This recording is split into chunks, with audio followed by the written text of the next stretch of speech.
Assalamualaikum warahmatullahi wabarakatuh.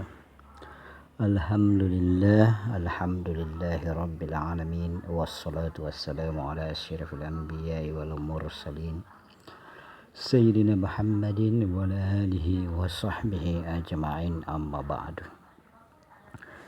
Saudara-saudara sekalian, saat ini hampir di setiap daerah atau tempat di belahan dunia dilanda berbagai musibah atau bencana.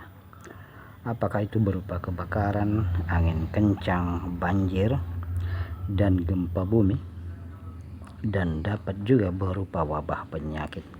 Semua itu terjadi karena kesalahan kita sebagai manusia yang melanggar aturan dan ketentuan yang ditetapkan oleh Allah Subhanahu wa Ta'ala. Menurut para ulama, khususnya ulama sufi, ada 4 amanah yang diberikan kepada kita yang kita tidak manfaatkan sebagaimana yang dikehendaki oleh Allah Subhanahu wa Ta'ala, sehingga menyebabkan datangnya murka Allah kepada kita di dunia, terlebih-lebih lagi di akhirat. 4 amanah yang diberikan Allah kepada kita hambanya adalah, yang pertama adalah an-nar, yaitu api. Firman Allah Subhanahu wa Ta'ala, nahnu ja'alnaha tazkiratan, kami jadikan api itu untuk peringatan. Hadis Rasulullah sallallahu alaihi wasallam, la yu'adzibu bin nar illa rabbun nar. Tidak boleh menyiksa dengan api kecuali Tuhan yang memiliki api. Saudara-saudara sekalian, kita memanfaatkan api itu untuk aktivitas hidup kita. Dengan adanya api kita dapat penerangan, dapat memasak makanan, dapat melakukan pembersihan dengan cara membakar dan lain-lain. Dan masih sangat banyak lagi manfaat api yang tidak dapat kita sebutkan satu persatu. Maka dari itu, saudara-saudara sekalian, Allah memberikan amanah berupa api itu kepada kita manusia untuk tidak menyanyiakannya, melainkan ada tujuan dan hakikat yang terdapat di dalamnya. Ada peringatan besar untuk kita, dan untuk mengetahui tujuan Allah memberikan kita amanah berupa api, maka kita harus mengenal sifat dari api itu sendiri.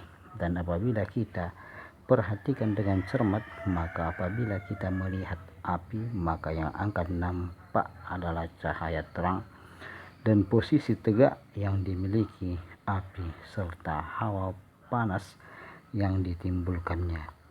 Jadi dapat diambil kesimpulan bahwa api itu dengan cahaya terangnya menunjukkan kemuliaan, dan posisi tegaknya menunjukkan ketinggian atau keagungan.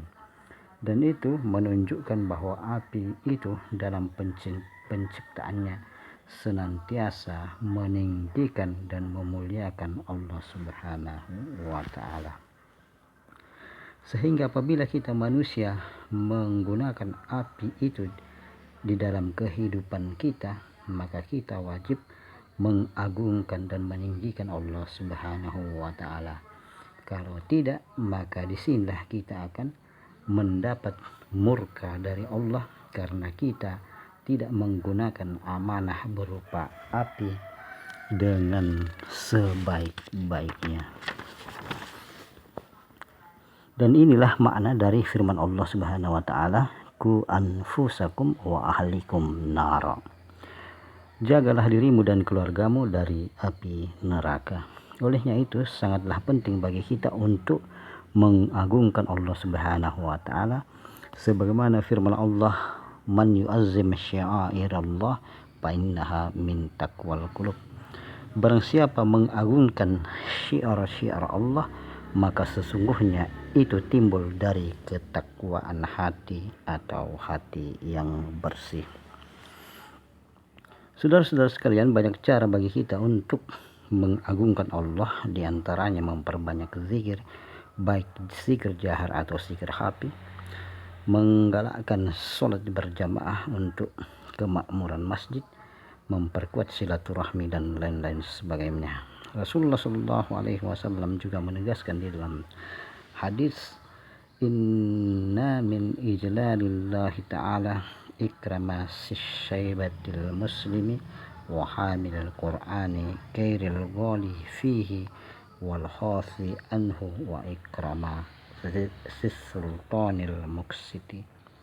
Artinya sesungguhnya di antara cara mengagungkan Allah Ta'ala ialah memuliakan muslim yang sudah tua, memuliakan penghafal Al-Quran, dan tidak berlebih-lebihan dan tidak pula menyepelekannya, dan memuliakan pemimpin yang adil.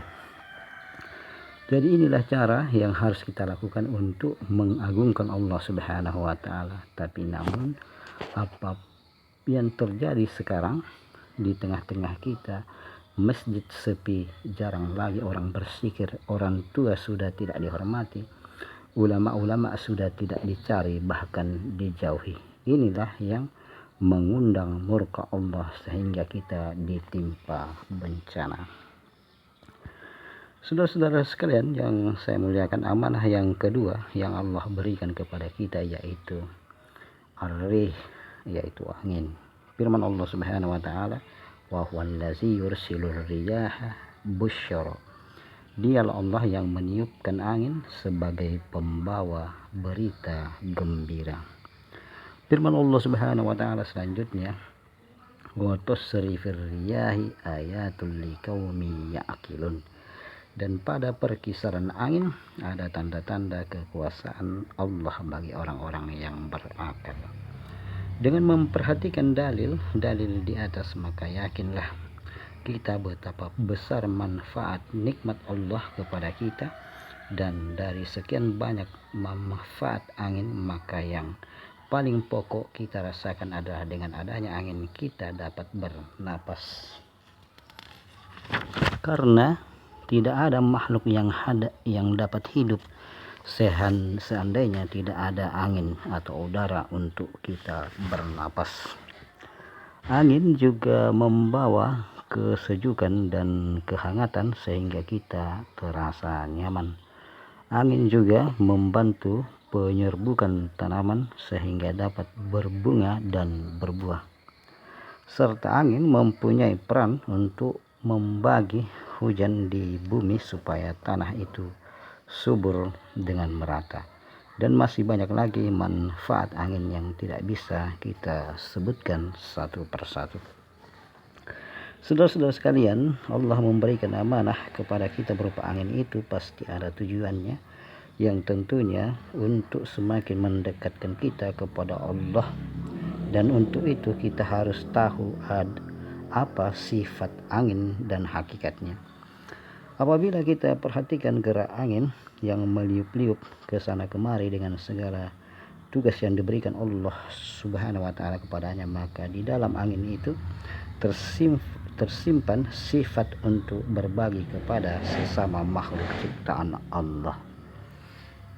Oleh sebab itu saudara-saudara sekalian, Allah Subhanahu wa Ta'ala memberikan amanah kepada kita berupa angin untuk kita gunakan dalam kehidupan kita, dengan syarat kita harus memiliki sifat seperti angin, yaitu hidup berbagi antar sesama ciptaan Allah.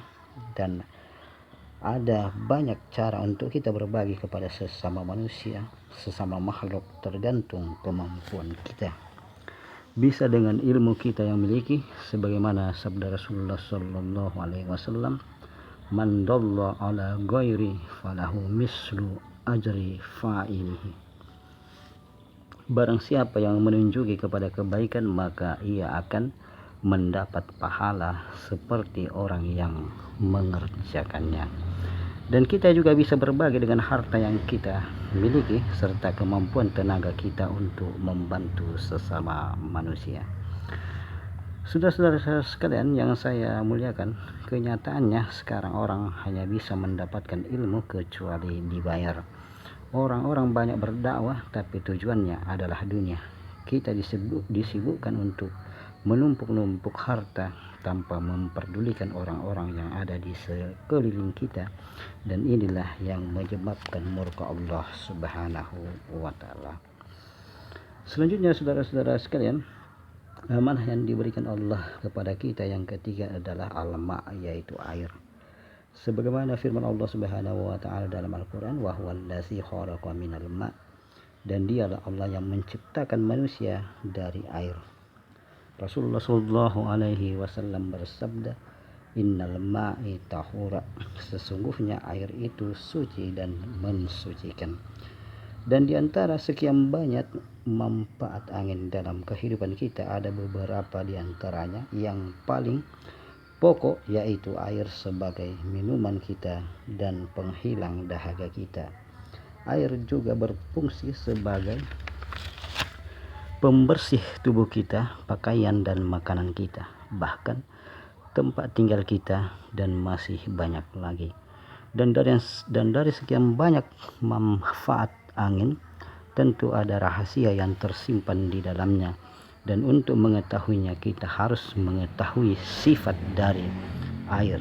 Dan sifat utama air itu ialah menjaga keseimbangan di alam ini, menjaga agar bumi kita ini tidak terlalu panas dan kering, menjaga keseimbangan antara laut, daratan, dan pegunungan, sehingga bagaimanapun tingginya mata air itu terdapat di gunung-gunung dan mengalir ke daratan sampai ke laut. Dan inilah saudara-saudara sekalian pesan kepada kita bahwa apabila kita menggunakan air, maka kita harus menjaga keseimbangan antara kehidupan dunia dan kehidupan akhirat. Namun apabila kita tidak menjaga keseimbangan antara dunia dan akhirat, disitulah kita akan menerima azab Allah. Sebagaimana firman Allah Subhanahu wa taala di dalam Al-Qur'an, wa bataghi fi ma ataqallahu daral akhirah wa la tansa nasibaka minad dunya. Carilah apa yang telah dianugerahkan kepadamu tentang kebahagiaan akhirat, tapi jangan lupa kehidupanmu di dunia. Dan Rasulullah SAW bersabda bahwa orang yang paling baik di antara kamu ialah orang yang tidak meninggalkan akhiratnya karena dunia, dan orang yang tidak meninggalkan dunia karena akhiratnya. Selanjutnya Rasulullah SAW menegaskan, ij'alud dunya fi kafikum wa la taj'aluha fi qulubikum. Jadikanlah dunia di dalam genggamanmu, tapi jangan jadikan dunia dalam hatimu. Selanjutnya saudara-saudara sekalian, amanah yang keempat adalah tanah. Firman Allah Subhanahu wa taala, wallazi khalaqakum min turab. Dialah Allah yang menciptakan kamu dari tanah. Rasulullah SAW bersabda, hubbul watan minal iman. Cinta kepada tanah air adalah bagian dari pada iman. Dan apa yang kita bisa ambil daripada keutamaan atau amanah yang diberikan Allah berupa tanah, bahwa tanah itu rela mengorbankan dirinya untuk menumbuhkan tumbuh-tumbuhan yang ada di sekitarnya. Dan itulah yang harus kita ikuti sebagai manusia, bahwa kita harus memberikan manfaat yang terbaik kepada seseorang yang atau kelompok atau masyarakat yang di sekitarnya. Karena Rasulullah SAW bersabda, sebaik-baik kamu ialah orang yang paling banyak berbuat baik kepada manusia. Demikianlah saudara-saudara sekalian 4 amanah yang harus kita jaga. Mudah-mudahan Allah Subhanahu wa taala merahmati kita semua dan menggunakan amanah itu dengan baik. Kita akhiri pertemuan kita hari ini.